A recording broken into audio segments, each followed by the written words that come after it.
ನಮಸ್ಕಾರ ಗೆಳೆಯರೆ, ಎಲ್ಲರಿಗೂ ಈ ಒಂದು ಯುಗಾದಿ ಹಬ್ಬದ ಶುಭಾಶಯಗಳು. ಇವತ್ತಿನ ಒಂದು ಸ್ಪೆಷಲ್ ಏನಪ್ಪಾ ಅಂದ್ರೆ, ಉತ್ತರ ಕರ್ನಾಟಕ ಭಾಗದ ಈ ಬಡ ಕುಟುಂಬದಲ್ಲಿ ಜನಿಸಿದಂತ ಈ ಒಂದು ಹುಡುಗನ ಒಂದು ಕಥೆಯನ್ನು ನಿಮಗೆ ಹೇಳ್ತೀನಿ. ಇವತ್ತು ಒಂದು ದೊಡ್ಡ ಯೂಟ್ಯೂಬ್ ಸ್ಟಾರ್ ಆಗಿ ಬೆಳೆದು ನಿಂತಿದ್ದಾನೆ.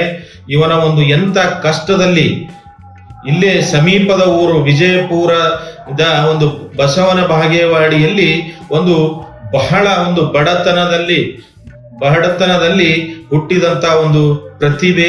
ಇವನ ಕಷ್ಟಗಳು, ಇವನ ಕಷ್ಟದಿಂದ ಜಾರಿದ ದಿನಗಳು ಅಷ್ಟಿಷ್ಟಲ್ಲ. ಆ ಒಂದು ಎಲ್ಲ ಕಷ್ಟದ ದಿನಗಳನ್ನು ಈಗ ಒಂದು ದೊಡ್ಡ ಯೂಟ್ಯೂಬರ್, ಒಂದು ಹಾಸ್ಯ ಕಲಾವಿದನಾಗಿ ಬೆಳೆದು ನಿಂತಿದ್ದಾನೆ. ಇವನಿಗೆ ಒಂದು ದೊಡ್ಡ ಏನಪ್ಪಾ ಅಂದ್ರೆ, ಸಣ್ಣ ಇರುವಾಗಲೇ ಒಂದು ಬಡ ಕುಟುಂಬದಲ್ಲಿ ಜನಿಸಿದಂತ ಬಸವನ ಬಾಗೇವಾಡಿಯಲ್ಲಿ, ಬಿಜಾಪುರ ಜಿಲ್ಲೆಯ ಬಸವನ ಬಾಗೇವಾಡಿಯಲ್ಲಿ ಜನಿಸಿರ್ತಕ್ಕಂಥ ಈ ನಮ್ಮ ಶಿವಪುತ್ರ ಯಶಾರದವರ ಬಗ್ಗೆ ನಾನು ಇವತ್ತು ಅವರ ಒಂದು ನಡೆದು ಬಂದ ಅವರ ಒಂದು ಜೀವನದ, ಈಗ ಅವರು ಒಂದು ಬಡತನದಲ್ಲಿ ಅಷ್ಟೆಲ್ಲ ಕಷ್ಟಪಟ್ಟು ಹೇಗೆ ತಮ್ಮ ಇಷ್ಟೆಲ್ಲ ಜರ್ನಿಯನ್ನು ಕಂಪ್ಲೀಟ್ ಮಾಡಿ ಈಗ ಒಂದು ಸಕ್ಸಸ್ಫುಲ್ ಆಗಿ ನಿಂತಿದ್ದಾರೆ. ಅವರ ಈ ಜೀವನದ ಅವರ ಬಗ್ಗೆ ಫುಲ್ ಡೀಟೇಲ್ ಆಗಿ ಈ ವಿಡಿಯೋದಲ್ಲಿ ನಾವು ಮುಂದೆ ತಿಳ್ಕೊಳ್ಳೋಣ. ಅಲ್ಲಿವರೆಗೂ ನನ್ನ ಚಾನೆಲ್ ನ ಸಬ್ಸ್ಕ್ರೈಬ್ ಮಾಡದೇ ಇದ್ದಲ್ಲಿ ಸಬ್ಸ್ಕ್ರೈಬ್ ಮಾಡಿ, ಹಾಗೆ ಬೆಲ್ ಬಟನ್ ಕೂಡ ಒತ್ತೋದನ್ನು ಮರಿಬೇಡಿ. ಒಳ್ಳೆ ಎಲ್ಲ ಗೌರ್ಮೆಂಟ್ ಅಪ್ಲಿಕೇಶನ್ಗಳು ಮತ್ತು ಗೌರ್ಮೆಂಟ್ ಸ್ಕೀಮ್ಗಳು, ಗೌರ್ಮೆಂಟ್ಗಳ ಯೋಜನೆಗಳು, ಹಾಗೆ ವಾರಕ್ಕೊಂದೆರಡು ಈ ಬಡತನದಿಂದ ಬಂದಂತ ಯೂಟ್ಯೂಬರ್ಸ್ಗಳು ಒಂದು ದೊಡ್ಡ ಯೂಟ್ಯೂಬರ್ಗಳಾಗಿ ಅವರ ಜೀವನ ಕಥೆಯನ್ನು ಕೂಡ ನಾನು ನನ್ನ ಚಾನೆಲ್ ನಲ್ಲಿ ಹಾಕ್ತಾ ಇರ್ತೀನಿ. ಹೀಗೆ ನಮ್ಮ ಚಾನೆಲ್ ನಲ್ಲಿ ಒಳ್ಳೆ ಇನ್ಫಾರ್ಮೇಶನ್ ಒಳ್ಳೆ ಉಪಯುಕ್ತವಾಗುವಂತ ಮಾಹಿತಿಗಳನ್ನು ಬರ್ತಾ ಇರ್ತವೆ. ಅದಕ್ಕಾಗಿ ಈ ಚಾನೆಲ್ ನ ಸಬ್ಸ್ಕ್ರೈಬ್ ಮಾಡಿ, ಹಾಗೆ ನನ್ನ ಈ ಬೆಲ್ ಬಟನ್ ಕೂಡ ಒತ್ತೋದನ್ನು ಮರಿಬೇಡಿ. ಈಗಾಗಲೇ ಸಬ್ಸ್ಕ್ರೈಬ್ ಮಾಡಿರ್ತಕ್ಕಂಥ ಸಬ್ಸ್ಕ್ರೈಬರ್ ಗಳಿಗೆ ನನ್ನ ತುಂಬ ಹೃದಯದ ವಂದನೆಗಳು. ಬನ್ನಿ, ಈ ಏನಪ್ಪಾ ಅಂದ್ರೆ, ಬಡತನದಲ್ಲಿ ಹುಟ್ಟಿ ಈ ಸಕ್ಸಸ್ಫುಲ್ ಅಂದ್ರೆ ಜೀವನ ಸಕ್ಸಸ್ಫುಲ್ ಆಗಿ ಅದೇ ಇಟ್ಟಂತ ಗುರಿಯನ್ನು ಮುಟ್ಟುವ ಸಲುವಾಗಿ ಇವರು ಪಟ್ಟಂತ ಕಷ್ಟ ಅಷ್ಟಿಷ್ಟಲ್ಲ. ಇವರ ಎಲ್ಲ ಡಿಟೇಲ್ ಅನ್ನ ನಾನು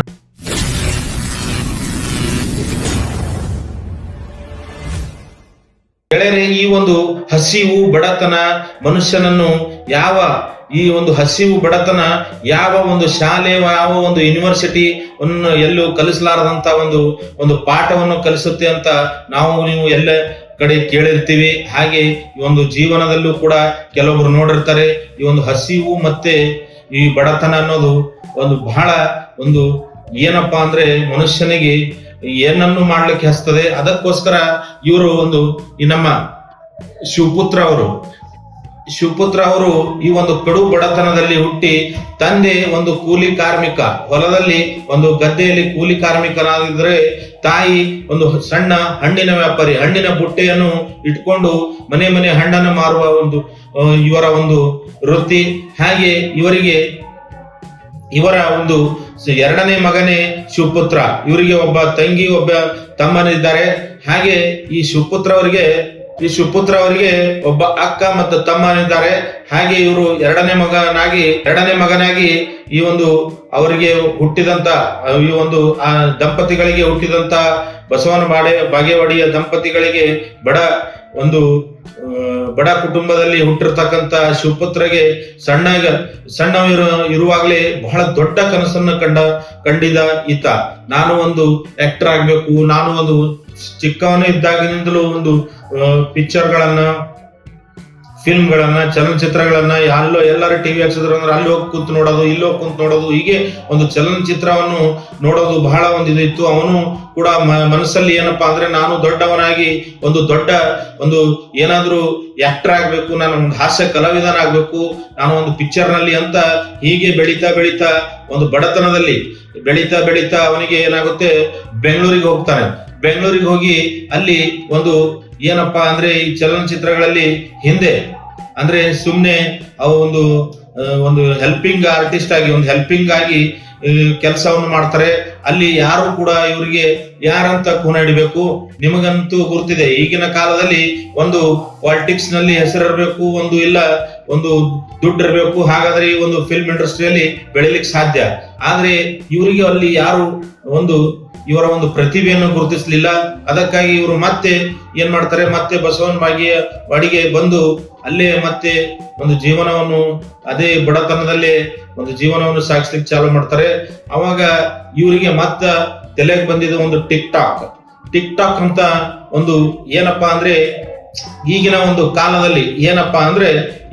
ಕಾಲದಲ್ಲಿ ಮೊದಲೆಲ್ಲ ಏನಿತ್ತು, ನಾವು ಏನಾದ್ರೂ ಬೆಳಿಬೇಕು, ಒಂದು ಫಿಲ್ಮ್ ಇಂಡಸ್ಟ್ರಿಯಲ್ಲಿ ಒಂದು ಆಕ್ಟರ್ ಆಗ್ಬೇಕು, ಒಂದು ಹಾಸ್ಯ ಕಲಾವಿದ ಆಗ್ಬೇಕಂದ್ರೆ ಒಂದು ಪಿಕ್ಚರ್ ಅಲ್ಲಿ ಇಲ್ಲ ಬೆಂಗಳೂರಿಗೆ ಹೋಗ್ಬೇಕು, ಒಂದು ಪಿಕ್ಚರ್ ಅಲ್ಲಿ ಏನಾದ್ರು ಕೆಲಸ ಸಿಕ್ಕರೆ ಅಲ್ಲಿ ಯಾರಾದ್ರೂ ಒಂದು ದೊಡ್ಡ ಡೈರೆಕ್ಟರ್, ಒಂದು ದೊಡ್ಡ ಹೀರೋ ಯಾರಾದ್ರೂ ಕೈ ಹಿಡಿದ್ರೆ ಏನಾದ್ರೂ ಮುಂದೆ ಬರ್ಲಿಕ್ಕೆ ಸಾಧ್ಯ ಇತ್ತು. ಆದ್ರೆ ಈಗ ಹಾಗಿಲ್ಲ. ಈಗ ಬಹಳಷ್ಟು ಸೋಷಿಯಲ್ ಮೀಡಿಯಾ ಬಹಳಷ್ಟು ಒಂದು ಇಂಥ ಒಂದು ಪ್ರತಿಭೆಗಳನ್ನು ಗುರುತಿಸಲಿಕ್ಕೆ ಈ ಒಂದು ಬಹಳ ದೊಡ್ಡ ಪ್ಲಾಟ್ಫಾರ್ಮ್ ಆಗಿ ಬಹಳ ಒಳ್ಳೇದಾಗಿದೆ.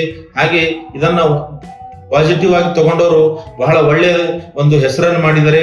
ಆದ್ರೆ ಇದರಿಂದ ಪಾಸಿಟಿವ್ ಆಗಿ ತಗೋಬೇಕು ಹೊರತು ನೆಗೆಟಿವ್ ಆಗಿ ತಗೋಬಾರ್ದು. ಸೋಷಿಯಲ್ ಮೀಡಿಯಾಗಳನ್ನು ಒಳ್ಳೆ ಉಪಯೋಗವನ್ನು ತಗೋಬೇಕು ಅದರಿಂದ.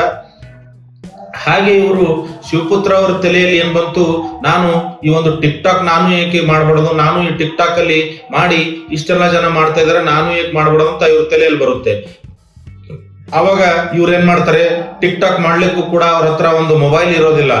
ಒಂದು ಮೊಬೈಲ್ ಅನ್ನ ಮನೆಯಲ್ಲಿ ಇಸ್ಕೊಡು ಅಂದ್ರೆ ನಾವು ಇಷ್ಟು ಬಡತನದಲ್ಲಿದ್ದೀವಿ, ನಾವು 18-20 ಸಾವಿರ ಕೊಟ್ಟು ನಾವು ಎಲ್ಲಿ ಮೊಬೈಲ್ ಅನ್ನು ಇಸ್ಕೊಡೋಣ ನಿಮ್ಗೆ ಅಂತ ಅವರಿಗೆ ಒಂದು ನಿತ್ಯ ನಿಂದನೆ, ಕೆಲಸ ಇರ್ಲಾರ್ದೆ ಕೂತಿದ್ವಿ ಹಾಗೆ ಹೀಗೆ ಅಂತ ಒಂದು ಬಡತನ ಅಂದ್ಮೇಲೆ ಹೇಗಿರುತ್ತೆ ಅಂದ್ಮೇಲೆ ಮನೆಯಲ್ಲಿ ಒಬ್ಬ ಬೆಳೆದ ನಿಂತ ಮಗ ಮನೆಯಲ್ಲಿ ಕೆಲಸ ಮಾಡಲಾರ್ದೆ ಇದ್ದ ಮತ್ತೆ ಏನು ಒಂದು ಈಗ ರಿಟರ್ನ್ ಅವರಿಗೆ ಒಂದು ಮೊಬೈಲ್ ಅನ್ನು ಇಸ್ಕೊಡು ಅಂದಾಗ ಅವರಿಗೆ ಬಹಳ ತ್ರಾಸಾಗಿ ಆ ರೀತಿ ಅಂತಾರೆ. ಆದ್ರೂ ಕೂಡ ಅವರಿಗೆ ದೂಷಿಸ್ಲಿಕ್ಕೆ ಸಾಧ್ಯ ಇಲ್ಲ, ಯಾಕಂದ್ರೆ ಪರಿಸ್ಥಿತಿನೇ ಹಾಗೆ ಇತ್ತು. ಅವರು ಪಾಪ 200-300 ರೂಪಾಯಿಯಲ್ಲಿ ದುಡಿಯೋರು ಒಂದು 25-30 ಸಾವಿರ ರೂಪಾಯಿ ಇನ್ವೆಸ್ಟ್ಮೆಂಟ್ ಮಾಡಿ ಮೊಬೈಲ್ ಅನ್ನು ಇಸ್ಕೊಡೋ ಒಂದು ಪರಿಸ್ಥಿತಿಯಲ್ಲಿ ಇರಲಿಲ್ಲ. ಹಾಗೆ ಇವ್ರು ಏನ್ ಮಾಡ್ತಾರೆ, ಮತ್ತೆ ಬೆಂಗಳೂರಿಗೆ ಹೋಗಿ ಇನ್ಫೋಸಿಸ್ ಅಂತ ಕಂಪನಿಯಲ್ಲಿ ಸೆಕ್ಯೂರಿಟಿ ಗಾರ್ಡ್ ಆಗಿ 3 ತಿಂಗಳು ಇವರ ಒಂದು ಜಾಬ್ ಅನ್ನು ಮಾಡ್ತಾರೆ. ಶಿವಪುತ್ರ ಅವರು 3 ತಿಂಗಳು ಜಾಬ್ ಮಾಡಿ ಅದು ಮತ್ತೆ ಅಲ್ಲಿ ಹೋಗಿ ಅಲ್ಲಿ ರೂಮಿನ ಖರ್ಚ ಅದು ಎಲ್ಲ ಅವ್ರು ಹೋಗೋದು ಬರೋದು ಖರ್ಚ ರೂಮಿನ ಖರ್ಚ ಎಲ್ಲ ತೆಗೆದು ಒಂದು 25 ಸಾವಿರ ರೂಪಾಯಿ ಅಲ್ಲಿ ಒಂದು ದುಡ್ಡನ್ನು ಅವರು ಜಮಾ ಮಾಡಿಕೊಂಡು ಮತ್ತೆ ಬಸವನ ಬಾಗೇವಾಡಿಗೆ ಬರ್ತಾರೆ. ಬಸವನ ಬಾಗೇವಾಡಿಗೆ ಬಂದ್ಮೇಲೆ ಅವರು ಒಂದು 18 ಸಾವಿರ ರೂಪಾಯಿ ಕೊಟ್ಟು ಮೊಬೈಲ್ ಅನ್ನ ಪರ್ಚೇಸ್ ಮಾಡ್ತಾರೆ.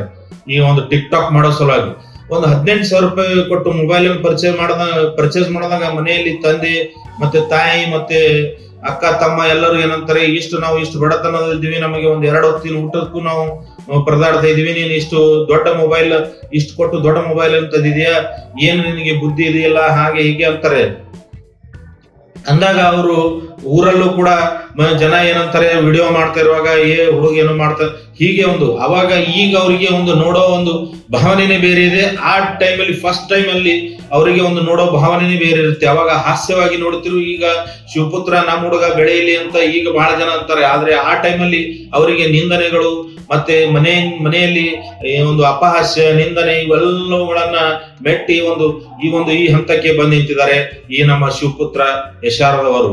ಅವರಿಗೆ ಅವರ ಎಷ್ಟೋ ವಿಡಿಯೋಗಳು ಈ ಟಿಕ್ ಟಾಕ್ ಅಲ್ಲಿ ಮೊದಲಿಗೆ ಫಾಲೋವರ್ಸ್ ಗಳು ಇರೋದಿಲ್ಲ, ಎಲ್ಲ ಫೇಲ್ಯೂರ್ ಗಳನ್ನು ಕಂಡು ಹೀಗೆ ಏನಾಯ್ತಪ್ಪ ಅಂದ್ರೆ ಫಸ್ಟ್ ಈ ಗಣಪತಿಗೆ ಹಪ್ತಾ ವಸೂಲಿ ಅಂದ್ರೆ ಪಟ್ಟಿ ವಸೂಲಿ ಮಾಡ್ತಾರಲ್ಲ ಗಣಪತಿದು, ಆ ವಿಡಿಯೋ ಈ ಟಿಕ್ ಟಾಕ್ ಅಲ್ಲಿ ವೈರಲ್ ಆದ್ಮೇಲೆ ಅವರು ಈ ಕರ್ನಾಟಕ ಭಾಗದಲ್ಲಿ ಜನರು ಅವರಿಗೆ ಗುರುತಿಸ್ಲಿಕ್ಕೆ ಸ್ಟಾರ್ಟ್ ಮಾಡ್ತಾರೆ. ಅವಾಗ ಇವರಿಗೆ ಮಿಲಿಯನ್ ಗಟ್ಟಲೆ ಫಾಲೋವರ್ಸ್ ಗಳಾಗ್ತಾರೆ. ಹೀಗೆ ಎಲ್ಲವೂ ಚೆನ್ನಾಗಿ ನಡೀತಿರುವಾಗ ಥಟ್ ಅಂತ ಈ ಟಿಕ್ ಟಾಕ್ ಬ್ಯಾನ್ ಆಗ್ಬಿಡುತ್ತೆ. ಅವಾಗ ಇವರು ಬಹಳ ಬೇಜಾರ್ ಪಟ್ಕೊಂಡು ಈ ಟಿಕ್ ಟಾಕ್ ಅನ್ನ ಬಹಳ ಬೇಜಾರ್ ಪಟ್ಕೊಂಡ್ಮೇಲೆ ಅವರಿಗೆ ಮತ್ತೆ ದಾರಿ ಸಿಕ್ಕಿದ್ದು ಯೂಟ್ಯೂಬ್ ಮತ್ತು ಫೇಸ್ಬುಕ್ ಅಲ್ಲಿ. ಇವರು ಒಳ್ಳೆ ಬೆಳಿಬೇಕಂತ ಆಸೆ ಬೆಳಿಬೇಕಂತ ಛಲ ಇದ್ದವರಿಗೆ ಈ ಯಾವ ಬಡತನ ಕೂಡ ಅಡ್ಡು ಬರೋದಿಲ್ಲ ಅಂತ ತೋರಿಸಿಕೊಟ್ಟವರು ನಮ್ಮ ಈ ಶಿವಪುತ್ರ ಯಶಾರದವರು. ಈ ಉತ್ತರ ಕರ್ನಾಟಕ ಭಾಗದ ಒಳ್ಳೆಯ ಕಲಾವಿದನಾಗಿ ಹೊರ ಹೊಮ್ಮಿದ್ದಾರೆ ಇವರು.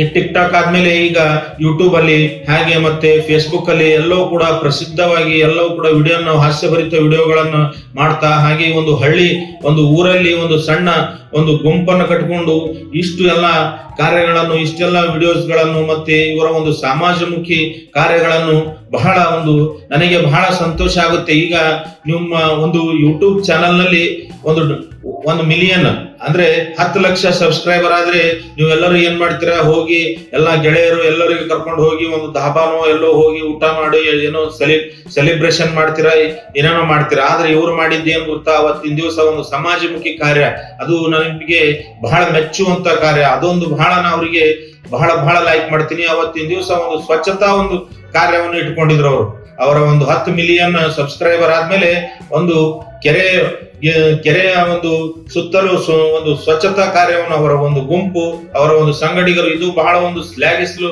ಇದು ಎಷ್ಟು ಅವರಿಗೆ ಕೊಂಡಾಡಿದರೂ ಕಡಿಮೆ. ಅವತ್ತಿನ ದಿವಸ ಅವರು ಅದೊಂದು ಸ್ವಚ್ಛತಾ ಕಾರ್ಯಕ್ರಮವನ್ನು ಇಟ್ಕೊಂಡಿದ್ರು. ಹೀಗೆ ಒಂದು ಸಣ್ಣ ವಯಸ್ಸಲ್ಲಿ ಬಹಳ ದೊಡ್ಡ ಈ ಒಂದು ಹಾಸ್ಯ ಕಲಾವಿದನಾಗಿ ಗುರುತಿಸಿಕೊಂಡಿದ್ದಾರೆ.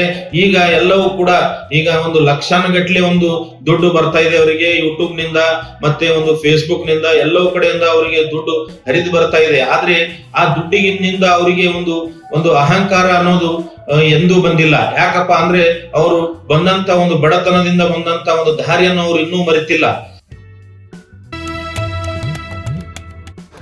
ಸ್ನೇಹಿತರೆ, ಭಗವಂತ ನಮ್ಗೆ ನೀರು ಕೊಟ್ಟನಂದ್ರೆ ಅದು ನಮ್ಗೆ ಅತ್ಯಮೂಲ್ಯವಾದ ಶಕ್ತಿ. ಅದೇ ನಾವು ನೀರು ರೆಡಿ ಮಾಡೋಕ್ಕಾಗ್ತದೆ, ನಮ್ಮ ಕೈ ಆಗ್ತದೆ ಆಗಲ್ಲ. ಅದು ಪ್ರಕೃತಿ ಸೌಂದರ್ಯ ನಮ್ಮ ಕೈಯಾಗ ಅಷ್ಟು ಸೌಂದರ್ಯ ಅಂದರೆ ಪ್ರಕೃತಿ ಕೊಟ್ಟಿದ್ದು ನಮ್ಗೊಂದು ಕೊಡುಗೆ. ಅದನ್ನು ನಾವು ಈ ನಮ್ನಿ ಗಲೀಜು ಮಾಡಿ ತೋರಿಸ್ರಿ. ಈ ನಮ್ನಿ ಗಲೀಜು ಮಾಡಿದ್ರೆ ಇದು ಬರೀ ಒಂದು ತಿಂಗಳೊಮ್ಮೆ ಇಷ್ಟು ಕಸ ಇಲ್ಲಿ ಸೇರ್ತದೆ. ಒಂದು ತಿಂಗಳೊಮ್ಮೆ ಇಷ್ಟು ಕಸ ಸೇರ್ತದೆ, ಇಲ್ಲಿ ಅಷ್ಟು ಗಲೀಜು ಆಗತ್ತದ. ದಯವಿಟ್ಟು ನೆಕ್ಸ್ಟ್ ನೀವು ಇಲ್ಲಿ ಜಾತ್ರೆಗೆ ಬರೋರು ಕಸ ಹಾಕ್ತೀರಿ, ಇಲ್ಲಿ ಅರ್ಬಿ ಬಿಟ್ಟು ಹೋದ್ರೆ ಪೀಡೆ ಅದು ಹೋಗಂಗಿಲ್ರಿ. ನಿಮ್ಮ ತಲೆಯಂದು ವಿಚಾರಗಳು ಚೇಂಜ್ ಮಾಡಿದ್ರೆ ಅದೆಲ್ಲ ಒಳ್ಳೇದಾಗ್ತದೆ. ದಯವಿಟ್ಟು ನೆಕ್ಸ್ಟ್ ಇಲ್ಲಿ ಈ ಥರ ಗಲೀಜು ಮಾಡೋರು ದಯವಿಟ್ಟು ಇಲ್ಲಿ ಮಾಡಬೇಡ್ರಿ. ಎಲ್ಲರಿಗೂ ಒಳ್ಳೇದಾಗ್ತದೆ. ಇದರಿಂದ ನಮಗೂ ಒಳ್ಳೇದು, ನಿಮಗೂ ಒಳ್ಳೇದು, ಎಲ್ಲರೂ ಚೆನ್ನಾಗಿ ಬದುಕಬಹುದು. ಇಲ್ಲಿಗೆ ನೀರಿನ ಅಭಾವ ತುಂಬ ಕಾಡ್ತದೆ ಎಲ್ಲರಿಗೂ. ದಯವಿಟ್ಟು ಮೂಡ್ರ ಥರ ಬಾಳ್ಬೇಡ್ರಿ, ವಿಚಾರವಂತರಾಗ್ರಿ, ವಿಚಾರಗಳಿಗೆ ಬೆಲೆ ಕೊಡ್ರಿ, ಚೇಂಜ್ ಆಗ್ರಿ, ಅಂದ್ರೆ ಎಲ್ಲರಿಗೂ ಒಳ್ಳೇದಾಗ್ತದೆ.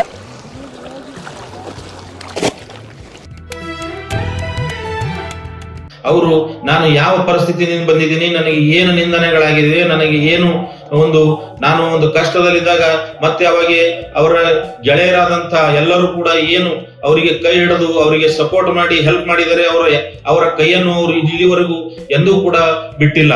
ಅವರನ್ನು ಜೊತೆಗೆ ತಗೊಂಡು ನಡೀತಾ ಇದ್ದಾರೆ. ಈ ಒಂದು ಸಣ್ಣ ವಯಸ್ಸಲ್ಲಿ ಬಹಳ ಉತ್ತುಂಗಕ್ಕೆ ಏರಿದರೆ. ಹಾಗೆ ಈ ಶಿವಪುತ್ರ ಅವರಂತ ಬಹಳಷ್ಟು ಕಲಾವಿದರಿದ್ದಾರೆ. ಈ ಕಲಾವಿದರಿಗಾಗಿ ಈ ಯೂಟ್ಯೂಬ್ ಆಗ್ಲಿ, ಫೇಸ್ಬುಕ್ ಆಗ್ಲಿ, ಇವು ಏನ್ ಸೋಷಿಯಲ್ ಮೀಡಿಯಾ ಪ್ಲಾಟ್ಫಾರ್ಮ್ ಗಳಿದಾವೆ, ಇವು ಬಹಳ ಒಳ್ಳೆ ಅವರ ಪ್ರತಿಭೆಯನ್ನು ಹೊರಗಾಕ್ಲಿಕ್ಕೆ ಬಹಳ ಒಳ್ಳೆ ಪ್ಲಾಟ್ಫಾರ್ಮ್ಗಳು. ಅವಾಗ ಮೊದಲು ಏನಿತ್ತಪ್ಪ ಅಂದ್ರೆ ಅವ್ರು ರಿಕಮೆಂಡ್ ಇದ್ರೆ ಬೆಂಗಳೂರಲ್ಲಿ ಪಿಕ್ಚರ್ ಅಲ್ಲಿ ಯಾವ್ದ್ರಲ್ಲೂ ಏನೋ ಯಾರೋ ಹೀರೋರೇ ಕೈ ಹಿಡಿಬೇಕು, ದೊಡ್ಡ ಡೈರೆಕ್ಟರ್ ಕೈ ಹಿಡಿಬೇಕು, ಯಾರ ದೊಡ್ಡ ಪೊಲಿಟಿಷಿಯನ್ ಕೈ ಹಿಡಿಬೇಕು, ಆವಾಗ ಮಾತ್ರ ಪ್ರತಿಭೆಗಳು ಬೆಳಕಿಗೆ ಬರ್ತಿದ್ವು.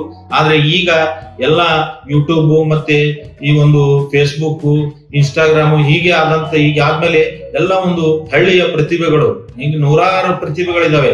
ಆದ್ರೆ ಯಾರು ಛಲವನ್ನು ಮಾಡಲ್ಲ. ಏನಪ್ಪಾ ಅಂದ್ರೆ ಶಿವಪುತ್ರ ಶಾರದವರು ಇವರಿಗೆ ಎಷ್ಟೇ ಅಡೆತಡೆಗಳು ಬಂದ್ರು, ಎಷ್ಟೇ ಬಡತನ ಅವರಿಗೆ ಎಷ್ಟು ಅಡ್ಡ ಬಂದ್ರು ಕೂಡ ಅವರು ಛಲವನ್ನು, ಗುರಿಯನ್ನು ಮುಟ್ಟದೆ ಬಿಡ್ಲಿಲ್ಲ. ಅವರ ಈ ಏನಪ್ಪಾ ಅಂದ್ರೆ ಪ್ರಯತ್ನ ಎಷ್ಟು ಕಷ್ಟಪಟ್ಟಿದ್ದಾರೆ ಅಷ್ಟು ಅವರಿಗೆ ಪ್ರತಿಫಲ ಸಿಗ್ತಾ ಇದೆ.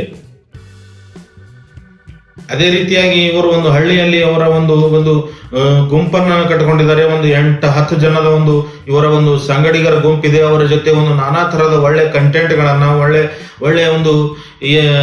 ಸ್ಕ್ರಿಪ್ಟ್ ಗಳನ್ನ ಮಾಡಿ ಇವರು ವಿಡಿಯೋಗಳನ್ನ ಎಲ್ಲರಿಗೂ ಕಾಮಿಡಿ ಆಯ್ತು ಮತ್ತೆ ಸಾಮಾಜಿಕವಾಗಿ ನ್ಯಾಯವಾದ ಬದ್ಧವಾದಂತ ಒಳ್ಳೆ ಕಂಟೆಂಟ್ ಗಳನ್ನು ಹಾಕ್ತಾ ಯೂಟ್ಯೂಬ್ ಅಲ್ಲಿ ಒಳ್ಳೆ ಮಿಂಚ್ತಾ ಇದ್ದಾರೆ. ಅದಕ್ಕಾಗಿ ಇವರ ಸಂಗಡಿಗರಿಗೂ ಹಾಗೆ ಎಲ್ಲರಿಗೂ ಕೂಡ ಹೀಗೆ ಬೆಳೆಯಲಿ ಎಂದು ಆಶಿಸುತ್ತಾ ನಮ್ಮ ಹೆಮ್ಮೆಯ ಕನ್ನಡದ ಹುಡುಗ ಬೆಳೆಯಲಿ ಅಂತ ನಾವು ಎಲ್ಲರೂ ಆಶಿಸೋಣ. ಹೀಗೆ ಎಲ್ಲರೂ ಕೂಡ ಮತ್ತೆ ಯಾರಾದ್ರೂ ನಿಮ್ಮ ಹಳ್ಳಿಯಲ್ಲಿ ಇಂಥ ಪ್ರತಿಭೆಗಳಿದ್ರೆ ನನಗೆ ಕಾಮೆಂಟ್ ಅಲ್ಲಿ ಹೇಳಿ, ನಾನು ಅವರ ಬಗ್ಗೆನೂ ಕೂಡ ವಿಡಿಯೋನ ಮಾಡ್ತೀನಿ. ಈ ನನಗೆ ಕಾಮೆಂಟ್ ಅಲ್ಲಿ ತಿಳಿಸಿ, ಅವರ ಬಗ್ಗೆನೂ ಕೂಡ ನಾವು ವಿಡಿಯೋನ ಮಾಡ್ತೀವಿ ಚೆನ್ನಾಗಿ. ಮತ್ತೆ ಇಂಥ ಪ್ರತಿಭೆಗಳು ಬೆಳಕಿಗೆ ಬರಬೇಕು. ನಮ್ಮ ಕನ್ನಡದ ಏನಪ್ಪಾ ಅಂದ್ರೆ ಈ ಹುಡುಗರು ಬಹಳ ಮುಂದೆ ಬೆಳಿಬೇಕು. ಅಂತ ನಾವು ಒಂದು ಆಶಿಸೋಣ. ಮತ್ತೆ ಇಂಥ ಒಂದು ಕೆಲವು ಇನ್ಫಾರ್ಮೇಟಿವ್ ವಿಡಿಯೋಸ್ಗಳನ್ನು ತಗೊಂಡು ನಿಮ್ಮ ಮುಂದೆ ಬರ್ತೀನಿ. ನೆಕ್ಸ್ಟ್ ಮುಂದೆ ಸಿಗೋಣ ಮುಂದಿನ ವಿಡಿಯೋದಲ್ಲಿ. ಅಲ್ಲಿವರೆಗೂ ನನ್ನ ಚಾನೆಲ್ನ ಸಬ್ಸ್ಕ್ರೈಬ್ ಮಾಡದೇ ಇದ್ದಲ್ಲಿ ಸಬ್ಸ್ಕ್ರೈಬ್ ಮಾಡಿ, ಹಾಗೆ ಬೆಲ್ ಬಟನ್ ಕೂಡ ಒತ್ತೋದನ್ನು ಮರಿಬೇಡಿ. ಮತ್ತೆ ಸಿಗೋಣ ಮುಂದಿನ ವಿಡಿಯೋದಲ್ಲಿ. ನಮಸ್ಕಾರ, ಎಲ್ಲರಿಗೂ ಶುಭವಾಗಲಿ.